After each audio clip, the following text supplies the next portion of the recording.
ఓటుతో నిర్ణయించి మనము వారిని పార్లమెంటుకు పంపించాల్సిన కోరుకుంటాము. కాబట్టి మనము అలాంటి నాయకుల్ని ఎన్నుకోవాలి. ఇలాంటి నాయకులు చాలా తక్కువగా ఉంటారు.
అభివృద్ధి చేస్తామని వచ్చి మరి ఇప్పుడు ఇలాంటి కొత్త కార్యక్రమాన్ని కూడా ముందుకు తీసుకురాకుండా ప్రజలను మోసం చేసింది.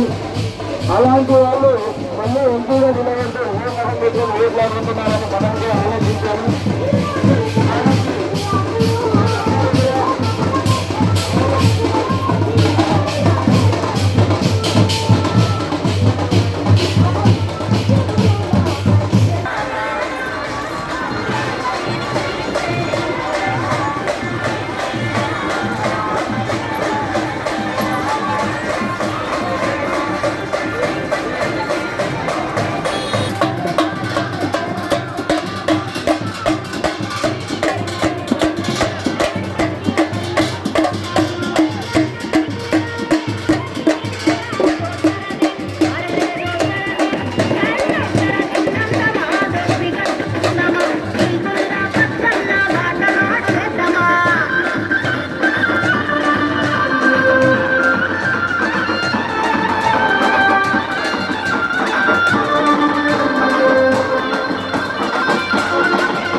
को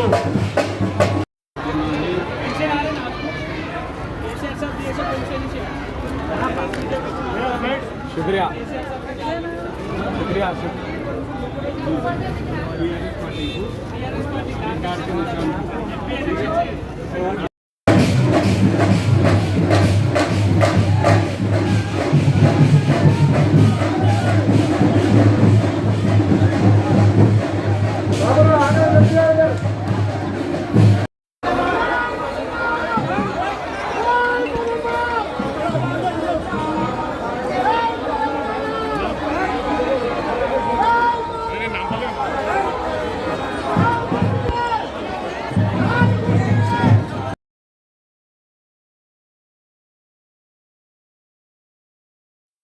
बाबूराव की तरफ से आरती उतारी जा रही है पद्माराव साहब की और गुलकुशी ली जा रही है और हम మంగళహారతులతో స్వాగతం పలుకుతూ భారీ మెజార్టీతో గెలిపిస్తామని మహిళలందరూ కూడా ఇవాళ హామీ ఇస్తా ఉన్నారు. కారు గుర్తుకే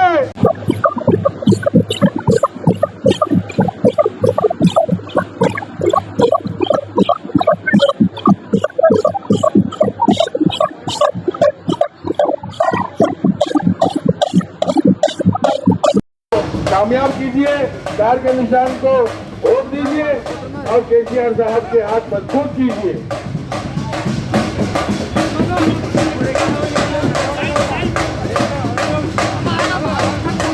मतदान करके बच्चों को नौजवान जय तेलंगाना। आज हमारा हाईमाना डिवीजन में हमारा कैंडिडेट पद्माराव गौड़ साहब पाद यात्रा में हजारों के पब्लिक में ये पाद यात्रा चल रहा है. पद्माराव गौड़ साहब का ये पहला नामपल्ली डिवीजन का पाद यात्रा है. ये पाद यात्रा में लेडीज एंड जेंट्स पूरा मिलके बहुत अखंड विजय से हमारा पद्माराव गौड़ का पाद यात्रा चल रहा है. ये पाद यात्रा में हमारे केसीआर साहब डेवलपमेंट करे, दो पिंचिन का और हर एक पिंचिन, हर एक रैतु बंधु, दलित बंधु ये कार्यक्रम में देखते हमारा केसीआर साहब का हाथ मजबूत करके कार का निशान को वोट देके हमारा पद्माराव गौड़ साहब को सिकंदराबाद कांतेंदी में जिताना है. तो सिकंदराबाद कांतेंदी में हमारा पद्माराव गौड़ कैसा भी जीतने के आते हैं.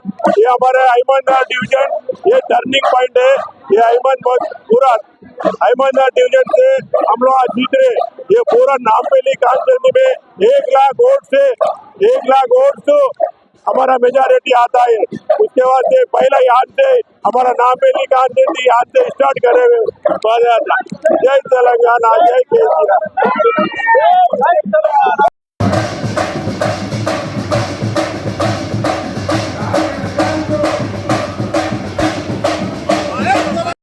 ప్రజా నాయకుడు మన పెద్దలు గౌరవనీయులు పద్మారావు గౌడ్ గారు మరి ఈసారి మనమందరం కూడా సికింద్రాబాద్ పార్లమెంట్ ఎంపీగా గెలిపించుకొని మన పార్లమెంట్ కు పంపించే బాధ్యత మన పైన ఉంచారు.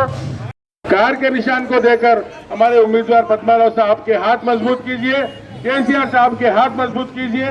आपकी दुआओं के साथ कार के निशान को वोट दीजिए. जय तेलंगाना.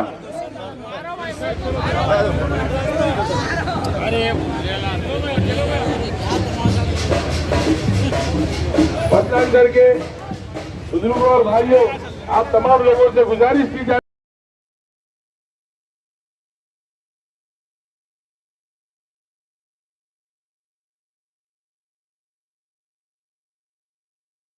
साहब 5 साल से कोई आदमी का शक्ल नहीं देखे लोग तो वो आदमी को कौन वोट डालेगा. जो आप सिकंदराबाद में जाके देखिए, पजना के बारे में पूछिए, उनके स्किल डेवलपमेंट देखिए, उनका जो ऑफिस है उसके अंदर देखिए आप गरीबों को मशीना लगाए, काम सिखा रहे, जो खाना बना सकते उन लोगों को वो ट्रेनिंग दिए और जो स्किल में जो परफेक्ट है उन लोगों को वो ट्रेनिंग दिए. वो पूरा बड़ा है. आप सिकंदराबाद में जाके कोई भी एक बंदे को पूछो इन्हों कौन है बोलते हर जना बोलता इन्हों पजना है, हमेशा वहाँ काम आने वाले. तो ऐसे वक्त देंगे आप या 5 साल में एक बार वोट मांगने आने वाले को वोट देंगे. आप सोच के वोट दीजिए. 100% पद्मा नाइक जीतेंगे. हमारे पद्मा नाइक फिर से यहाँ के एमपी बनेंगे वो भी 1 लाख के ऊपर वोट से जीतेंगे। जय तेलंगाना, जय तेलंगाना, जय केसीआर, जय केटीआर, जय भीम। आज अहमदनगर डिवीजन में नामपल्ली कॉन्स्टिट्यूंसी में हमारे यहाँ के सिकंदराबाद के उम्मीदवार हमारे पद्मन्ना, यहाँ की पद्माराव साहब, उनको प्यार से सब्जे ने सज्जन्ना भी बोलते हैं। उन्होंने आज यहाँ आए पद यात्रा के लिए। उन्होंने यहाँ पे ट्रिब्यून 5 से शुरू करें, यहाँ पर साई बाबा देवल पे हमारा आज पूरा पदयात्रा खत्म हुआ।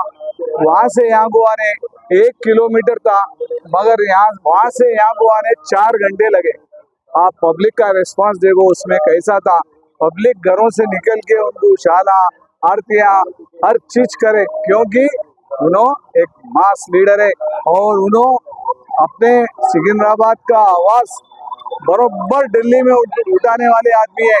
यहाँ पर आप इससे पहले के हमारे एमपी साहब किशन रेड्डी साहब, आप देखिए लास्ट टाइम उन्होंने जीते बाद 5 साल गायब हो गए, कहीं दिखे नहीं।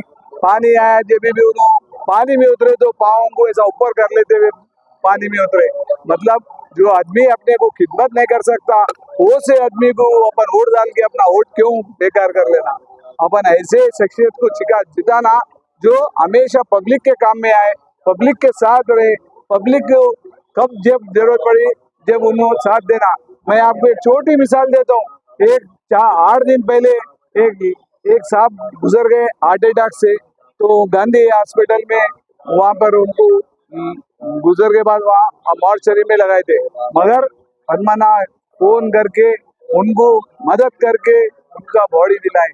उन लोग इतने खुश हुए भाई, नहीं तो उसका प्रोसीजर रहता लंबा चौड़ा रहता, सो प्रोसीजर कराते हुए उन्होंने अपना इन्फ्लुएंस यूज करके उनको बॉडी दिलाए। तो रात के 4 बजे भी उन्होंने गए तो ऐसा मदद करे। तो मेरा बोलने का मतलब हमेशा अपने को साथ आने वाले कैंडिडेट को ही अपन जिता के अपन अपने अच्छे उम्मीदवार को दिल्ली को भिजाना, जो अपना आवाज उठा सके, अपने बारे में बोल सके।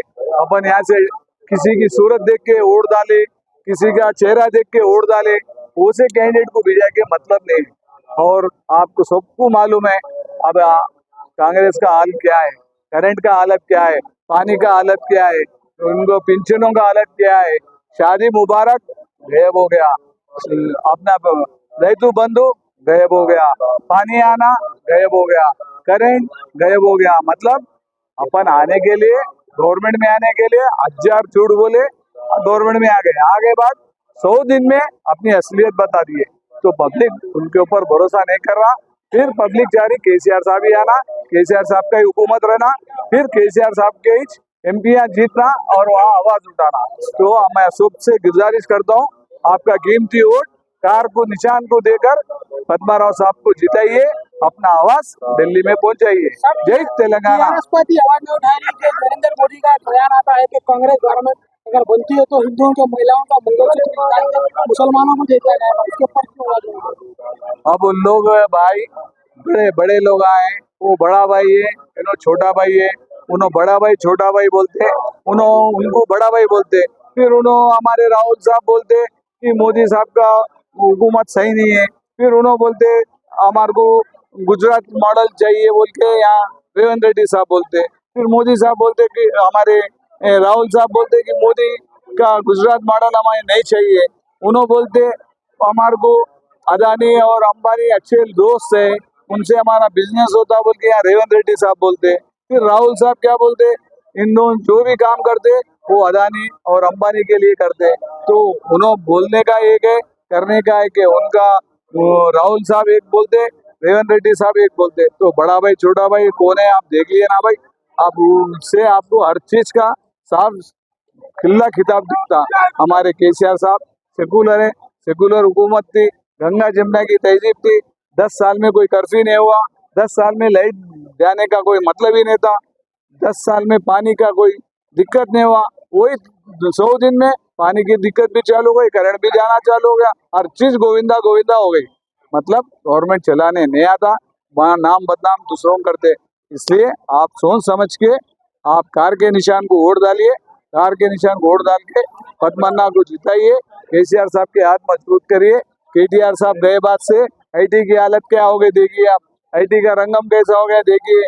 जॉब कितने चले गए देखिए। तो एक भरोसेमंद और जिंदा दिल और अच्छा काम करने वाले हुकूमत थी। एक 1.8% से हमारा गवर्नमेंट गया, हमें कोई तकलीफ नहीं है। हम फिर आएंगे, फिर हमारा हुकूमत बनेगा 100%, फिर केसीआर साहब सीएम बनेंगे।